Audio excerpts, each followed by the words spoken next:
Wayah musim udan dadi kegiatan rutin warga pinggir alas Jati nok Kabupaten Ngawi gawe mburu entong jati. Enthung sing wernane coklat kuwi dijupuk gawe dipangan utawa didol. Kaya iki aktivitasé warga pinggir alas nok Desa Banyubiru, Kecamatan Widodaren, Kabupaten Ngawi. Kawit isuk warga sing rata-rata ibu rumah tangga iki manfaato waktu pas musim udan iki kanggo golek entong jati. Secara langsung warga golek nok tumpukan godhong jati sing wis ceblok. Kewan cilik sing warnane coklat iki dadi golekane warga gawe dipangan karo didol. Karo nggawa ada sak pirang-pirang ibu-ibu iki molak-maliki tumpukan godhong jati sing biasane dadi panggon entung.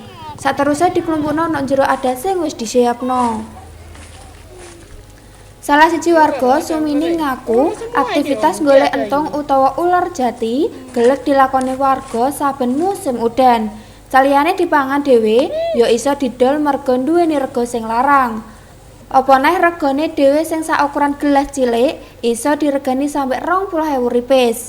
Jarene kegiatan golek entung wis suwe dilakoni warga sak panggon. Sauntara kuwi musim entong jati iki ora suwe, nggur sak minggunan. Saterusé entong teka uler godhong jati kuwi bakal dadi kupu-kupu. Ito Wahyu, JTV.